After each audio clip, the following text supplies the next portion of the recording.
நீங்கள் பேழையை கட்டி ஆகணும். இது பேழை எதை குறிக்குது?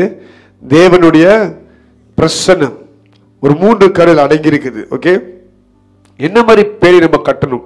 முதலாவது தேவனுடைய பிரசன்னத்தை கட்டணும். நீங்க கிருபையை பெற்றிருக்கிறீங்க. கிருபை என்றால் தேவனுடைய பலன். All the provision is given unto you.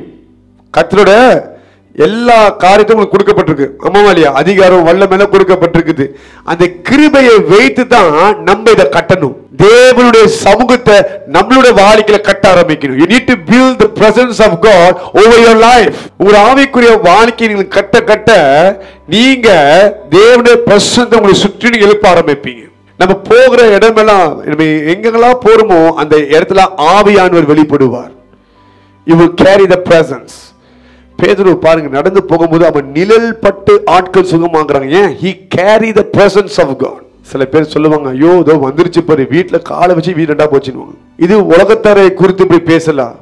நீங்க காலை வச்சா சமாதானம் தான் உண்டாகும். இது நல்லா இருக்குது. பேர் கேட்கறதுக்கு காலை வச்சு வீடு ரெண்டாக்கிட்டு போயிடுச்சு, அது நல்லா இருக்குது. நல்லா இல்லை. நீங்க காலை வச்சீங்கன்னா அங்க சமாதானம் உண்டாகும். தேவனுடைய மகிமை இந்த இடத்துல இறங்கணும். So why? When you start building your prayer life, உங்க ஜெப வாழ்க்கை, ஆவிக்குரிய வாழ்க்கை நீங்க உறுதியாய் கட்டும் பொழுது கர்த்தர் உங்க கூடவே இருப்பார். The presence of God. நீங்க என்ன செஞ்சாலும் அங்க ஆவியானவர் வெளிப்படுவார். He becomes your ID card. Okay? ஒரு ஐடி கார்டு காமிச்சிருங்க, எங்கன்னா உள்ளுக்கு போடலாம். அந்த மாதிரி நீங்க போற இடம்லாம் அவர் முன்னுக்கு நின்று நான் இவனோடு இருக்கிறேன் இவளோடு இருக்கிறேன் சொல்லி அவர் காமிப்பார். அதனால்தான் நம்ம ஆவிக்குரிய வாழ்க்கையை கட்டணும்ன்றது. எப்படி கட்டுறது? ரொம்ப சிம்பிள். எப்போ சொல்லும் போது தான் உங்களுடைய ஜெபம், உபவாசம், வேத வாசிப்பு, ஆண்டோட ஆவிக்குரிய காரியங்கள். ஓகே, நீங்க சபையில நடக்கிற எல்லா ஜெபம் இதெல்லாம் நீங்க கலந்துக்க முன்னாடி you will begin to impact yourself. நீங்க ஆவில எழும்ப ஆரம்பிப்பீங்க. அதான் நம்ம மெயின் ஃபோக்கஸ் அதான் இருக்கணும். நம்மளோட வாழ்க்கையில முதல் பேழையே அதுதான். build a relationship with God. Abraham அதுக்கு முக்கியத்துவத்தை கொடுத்து வச்சு தான் கர்த்தர் அவன் வாழ்க்கையை கட்டினார். அதை நீங்க எவ்வளவுக்கு நீங்க ஆண்டருக்கு முக்கியத்துவம் கொடுத்து அவருக்கு நேரத்தை நீங்க அவ்வளவுக்கு உங்க வாழ்க்கை கர்த்தர் கோபுரத்தை போய் எழுப்புவார். அவன் கொஞ்சம் கூட யோசிக்கணும், இதை கட்டணும், இது வேணும், அது வேணும். ஃபியூச்சரை பத்தி அவன் கொஞ்சம் கூட பிளான் பண்ண. லோத்து யோசிக்கிறான். லோத்து சொல்றான், நான் அந்த இடத்துக்கு போறேன், அதுதான் நல்ல இடமா இருக்குது, பசுமையா இருக்குது, நான் அங்க போய் அதை நான் எடுத்துக்கிறேன். பாருங்க, ஹீஸ் சூசிங். ஆனா ஆபிரகாம், நீ எங்க வேணாலும் போய் எனக்கு பிரச்சனை இல்லை, என் கூட ஆண்டவர் இருக்கிறார், நான் கால் மிதிக்கிற இடமெல்லாம் எனக்கு சொந்தமாகும். அதான் லோத்துக்கும் ஆபிரகாமுக்கும் வித்தியாசம். Today we are so focused, worried about our future. இது செய்யணும், அதை செய்யணும், இது பண்ணாதான் நம்ம லைஃப் செக்யூரா இருக்கும், சரியா இருக்கும் அப்படின்னு பார்க்கணும். ஏன்னா நம்ம சொந்த வாழ்க்கையை கட்ட இருக்கும். ஆனா நம்ம கட்ட வேண்டியது கர்த்தருடைய பிரசன்னத்தை நம்ம வாழ்க்கையில கட்ட ஆரம்பிக்கணும். The presence of God must become a strong tower for us. அந்த பிரசன்னம் எவ்வளவுக்கு எழும்புதோ அவ்வளவுக்கு நம்ம பாதுகாக்கப்படுவோம். When you are focused on God, பூமியில நீங்க எது இழந்தாலும் என்ன blessing போனாலும் you will never be shaken. For you know great is your reward. பெரிய ரிவார்ட் யாரு தெரியுமா? ஆண்டவர் தான். ரெண்டாவது நீங்க பார்த்தீங்கன்னா ஊழியம் என்ற பேரையை கட்டி ஆகும். நீங்க எல்லாமே தெரிந்து கொள்ளப்பட்டவர்கள். You all are chosen by God. Why are you chosen? நாக்காலிய அனலாக்குறதுக்காக கிடையாது. உட்காந்து நீங்க இங்க வந்து அனலா ஆகி வெளியே போய் ராஜ்யத்தை கட்டணும், ஊழியம் செய்யணும். இன்னைக்கு எப்படி ஆச்சுன்னா ஊழியனா you have a mindset. ஊழியனா சர்ச்சில் நின்று பாட்டு நடத்தணும், சர்ச்சில் நின்று நம்ம ஏதாவது பேசணும், ஏதாவது செய்யணும், இதான் ஊழியம். இது ஊழியம் கிடையாது. Part of the ministry in the church. Real ministry, உண்மையான ஊழியனா வெளியே போய் இயேசு சொன்ன காரியத்தை செய்யணும். ஆண்டவர் பேழையை கட்டினதுக்கு அப்புறம் அவனுக்கு ஒரு வேலையை கொடுக்கிறாரு. எல்லா மிருகத்தையும் ஜோடியாக கொண்டு வான்றார். இதுதான் ஆண்டவர் அவனுக்கு கொடுக்கிற ஊழியம். இப்ப இவன் துக்காங்கை மாத்திரம் கிடையாது, இவன் ஒரு ஹண்டர். மிருகத்தை எப்படியாவது வேட்டையாடி பிடிச்சி கொண்டு வந்து உள்ளுக்கு அடிச்சு ஆகணும். இதான் அவன் வேலை. நோவா பிகம் ஆல் இன் ஆல், எல்லாமே அவன் செய்யறதாயிருச்சு. நம்ம ஆதியாகத்தில் பார்க்கிறோம், இதே போன்ற வேலையை வந்து ஆதாம் ஆண்டவர் கொடுக்கிறார். அவனுக்கு வாழ்க்கை தரத்துக்கு முன்பாக எல்லா மிருகத்துக்கும் நீ தான் பேர் வைக்கணும். ஓகே, அந்த ஊழியத்தை அவன் செஞ்சான்.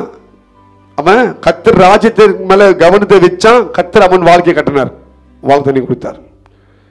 அதுதான் இங்கே நடக்குது. இப்ப எல்லா மிருகத்தையும் ஜோடியா கொண்டு வருது. அந்த ஊழியத்தை இவன் செய்யறான். யார்? நோவா செய்யறான். மிருகங்கள்ட்ட போய் பேசுறதோ அல்லது பிடிச்சிட்டு வர்றதோ சாதாரண விஷயம் இல்லை. நீங்க போவீங்களா? சொல்லுங்க. ஒரு கழுகு வந்தாலே அதை பார்த்து நடிக்கிறீங்க, பயந்துருவீங்க. ஆமாவா இல்லையா? போக முடியுமா? முடியாது. அப்படி இருக்கும் பொழுது கொஞ்சம் யோசிச்சு பாருங்க. இது எல்லாத்தையும் இதெல்லாம் கர்த்தர் கொடுக்க என்னைக்குமே ஊழியம் ஈஸியா இருக்காது. You have to use your brain, you have to use your mind, you have to seek the help of the Holy Spirit. பரிசுத்த ஆவியின் உதவியை தேடணும். இதை எப்படி செய்ய, இதை எப்படி நான் கட்ட போறேன் அப்படின்னு சொல்லி. அப்படிதான் அவன் பாடுபட்டு நோவா எல்லாத்தையும் கொண்டு செஞ்சான். மீனெல்லாம் பிடிக்க டைம் ஆகும், நான் கிராப் ஃபுட் ஆர்டர் பண்ணிக்கிறேன், மீன் வரட்டும்னு பார்க்குறீங்க. ஹல்லேலூயா. நீங்க போய் வலையை வீசி ஆகணும். என்ன பண்ணும்? நீங்க கிராப் ஃபுட் சொல்றது யாருக்கும் தெரியுமா? இங்க பாஸ்டர் பார்த்துக்குவாரு. அதான் கிராப் ஃபுட். பாஸ்டர்களை பிச்சு தருவாங்க. அதான் கிராப் ஃபுட். ஆனால் ஆண்டு உங்களை எது கழிச்சாருன்னா, நீ போய் மீன் பிடிச்சது வந்து அந்த மீன் நீ வாட்டிடுன்றார். ஹல்லேலூயா. இப்போ நீங்கள் என்ன பண்ணுறீங்க? கிராப் ஃபுல்லாக ஆர்டர் பண்ணிட்டேன், எங்கே பாஸ்டர் பார்த்துக்குவார். Hallelujah. Start building the kingdom of God. Hallelujah. மூணாவது, ஓகே, நோவா பேழைக்குள்ள யார் இருந்தா? மனுஷர்கள். நோவாவோட குடும்பம் மாத்திரம் தான் இருந்துச்சு. நீங்க எப்படி உங்க ஆவிக்குரிய வாழ்க்கையை கட்டணுமோ, எப்படி ஊழியத்தை நீங்கள் கட்டணுமோ, அதே மாதிரி உங்க குடும்பத்தை நீங்கள் கட்டி ஆகணும். See, many people they focus on the relationship with God, they focus on the kingdom of God ministry, but they neglect their family. As a human we must know how to balance. எல்லாத்தையும் கரெக்டா பேலன்ஸா கொண்டு போகணும். நான் கரெக்டா உங்களுக்கு கொடுத்துருக்கேன். முதல்ல ஆண்டவர், ரெண்டாவது ஊழியம், மூணாவது குடும்பம். ஓகே, நீங்க முதல்ல எடுத்த ஆண்டவர் கொடுக்குறீங்க, ரெண்டாவது உங்க வைராக்கியம் ஊழியம், மூன்றாவது உங்க குடும்பத்தை நீங்க நெக்லெக்ட் பண்ணிருக்கவே கூடாது. You must carry them together with you. உங்களோடவே நீங்க அவங்களை இழுத்துட்டு வரணும், உங்களோடவே நீங்க அவங்களை உருவாக்கணும். If you got married, எனக்கு ஊழியம் தான் முக்கியம், ஒண்ணுமே வரதுக்கு போய் ஆபத்து. ஓகே, உங்கள் வீட்டை நீங்கள் காக்கா விட்டால் திருட நுழைஞ்சிருவான். So it's important for you to set a good example in everything. எல்லாத்திலையும் நல்ல ஒரு உதாரணத்தை வைக்கிறது ரொம்ப முக்கியம். உங்கள் குடும்பத்தை கர்த்தர் உங்க கையில கொடுத்திருக்காரு, நீங்கள் கட்டியே ஆகணும். அதை கட்டாம இருந்தீங்கன்னா குடும்பம் உடைக்கப்படும். நோவாவை கர்த்தர் தெரிந்து கொள்ளும் பொழுது கூடவே அவன் குடும்பத்தையும் தெரிந்து கொண்டிருக்கிறார். Not because the children were righteous, but because of the grace of God. Hallelujah. உங்களுக்கு பிடிச்சிருக்கதோ இல்லையோ, நீங்க இந்த அழைப்புக்குள்ள வரும் பொழுது கர்த்தர் உங்களுக்கு தெரிந்து கொள்ளும் பொழுது கூடவே சேர்த்து உங்க குடும்பத்தையும் தெரிந்து கொண்டிருக்கிறார். Therefore it's important for you to build your family.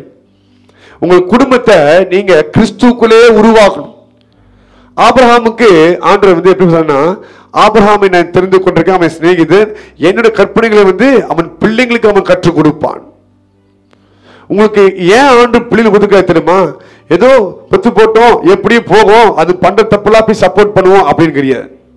கர்த்தரோட வழிகளை உங்க பிள்ளைங்களுக்கு நீங்கள் போதிக்கணும்.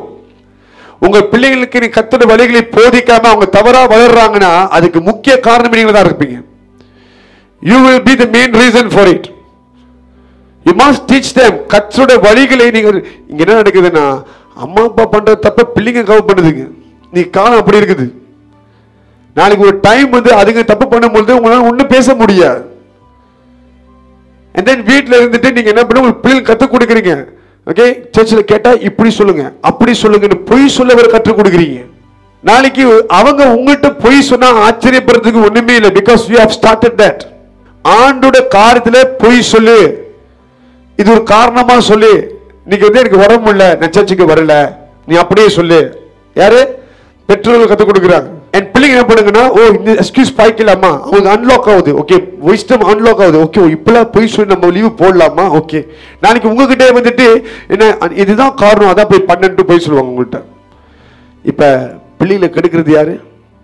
You sit in the hall, you gossip about church people, working people, வேலை செய்யற இடத்துல ஆட்களையும் குடும்பத்தை பத்தியும் அந்த சபையாளை பத்தி நீங்க வீட்டுல ஹால்ல உட்காந்து காசிப் பண்ணும்போது உங்க பிள்ளைங்க கல்ற அடிச்சுக்கிட்டே கேட்பாங்க. என்ன கேட்பாங்க? காசிப் கேட்பாங்க. நீங்க அடுத்த ஜெனரேஷனை உருவாக்கி விடுறீங்க. காசிப் பண்றது நீங்க 8 அடி போறீங்கன்னா அவங்க ஐயோ நல்லா கரெக்டா தெரிஞ்சு கணக்கு பார்த்தீங்களா? அடுத்த தலைமுறைய சிறந்தவர்களா நீங்கள் எழுப்புறீங்க. That's why you must know எதை எங்க பேசணும், எப்படி பேசணும். Okay, not all things can be discussed in the hall. உங்களோட ஹால்ல நீங்க உட்கார்ந்து எல்லாத்தையும் பிள்ளைங்க பேச முடியாது. There are time they have to go to sleep. நீங்களும் பேச டைம் இருக்கணும். பிள்ளைங்க தானே, நம்ம பிள்ளைங்க அண்டர்ஸ்டாண்டிங் பண்ணிக்குவாங்க. You don't understand, you are educating future monsters. Future உங்களுக்கு தெரியும். ஒருவேளை இப்படி ஒரு தப்பு நீங்கள் இப்படி இன்னைக்கு அதை மாற்றிக்கிங்க. ஹல்லேலூயா. பிள்ளைங்களுக்கு நல்ல வழிகளை சொல்லி கொடுக்கறது மாத்திரம் பிள்ளைங்க வாழ்க்கையை கட்டுறது அல்ல. ஒரு எக்ஸாம்பிளை காமிக்கணும். பிள்ளைங்களுக்கு புத்திமதி மணிக்கணக்காக உட்காந்து பேசி பிரயோஜனம் கிடையாது. நீங்கள் சரியா இருந்து காமிக்கணும். Your past doesn't matter, your present time. As a pastor, நிறைய வாலிபரோட வாழ்க்கையை பார்க்கும்போது நான் உணர்ந்ததான் சொல்லுவேன். என்ன பண்ண பேரண்ட்ஸ், மெயின் ரீசன் பேரண்ட்ஸ். பிள்ளைங்க தப்பு பண்றாங்கன்னா முக்கிய காரணம் பேரண்ட்ஸ் தான். பெரும்பு எடுக்கிற வயசுல பெரும்பு எடுத்து தான் ஆகணும். அடிக்கிற வயசுல அடிச்சு தான் ஆகணும். அடிக்காம விட்டீங்கன்னா நாளைக்கு அவங்க பண்றதை நீங்க அடி வாங்குவீங்க. They will hurt you. So கர்த்தரோட ஆலோசனையின்படியே நீங்கள் கட்ட வேண்டியதை நீங்கள் கட்ட முடியும். அப்ப கர்த்தர் எதுக்கு தெரிந்து கொண்டிருக்காருன்னா கட்ட வேண்டியதை கட்டுறதுக்காக. ஹல்லேலூயா. உடைக்கிறதுக்குல கட்டுறதுக்காக. ஓகே, இன்னைக்கு நீங்க தேவனோட இருந்து செய்யற வேலையை தான் நாளைக்கு எதிர்காலத்துல நீங்க அறுப்பீங்க. ஓகே, மனுஷன் பாராட்டுறானோ இல்லையோ கர்த்தர் அதை அறிந்திருக்கார். அதனுடைய பலனை பெற்றுக்கொள்வீர்கள். நோவா பேழையை கட்டும் பொழுது நிறைய பேர் சிரிச்சாங்க. நிறைய பேர் அவனை பார்த்து அது இதுன்னு சொன்னாங்க. ஓகே, இன்னைக்கு நீங்களும் உங்கள் ஆவிக்குரிய வாழ்க்கையை கட்டும் பொழுது உனக்கு என்ன பைத்தியமா, சும்மா சும்மா ஜெபம் சர்ச்சுன்னு இருக்கேன்னு சொல்லி கேட்பாங்க. நீங்க ஆத்ம ஆதாயம் பண்ணும்போது சில பேர் உங்களை வெடிச்சு அனுப்புவாங்க. இல்ல உங்க குடும்பத்துல நீங்க உங்க பிள்ளைகளுக்கு நீங்க டிசிப்ளினா வளர்க்கும் பொழுது சிலர் பார்த்து பிள்ளை பாவம் என்ன பைத்தியக்காரமே போட்டு அடிச்சுக்கிட்டு இருக்கிற அப்படின்னு கேட்பாங்க. இதெல்லாம் அவங்க சொல்லுவாங்க. ஓகே, ஆனா உங்க பிள்ளைங்களை வளர்த்து உங்கள் வாழ்க்கையை உருவாக்குறது எல்லாம் உங்க கையில கர்த்தர் கொடுத்திருக்கிறார். எதிர்காலத்து நீங்க அதை சந்திப்பீங்க. சொந்தங்கள் நிறைய சொல்லுவாங்க, ஐயோ பாவம் பிள்ளை அடிக்காதுன்னு சொல்லுவாங்க. நாளைக்கு பிள்ளை அவங்களை அடிக்கும் போது அவங்களுக்கு தெரியும். சொல்லுங்க, புரியுதுங்களா? You must be able to tame your children. உங்கள் பிள்ளைங்களை உங்களால அடுக்க தெரியணும், கீழ்ப்படிய வைக்க தெரியணும். அவங்க உங்களுக்கு கீழ்ப்படிந்தால்தான் தேவனுக்கு கீழ்ப்படிவாங்க. If they fail to obey you, they will fail to obey God. Hallelujah. So obedience is a must. Hallelujah.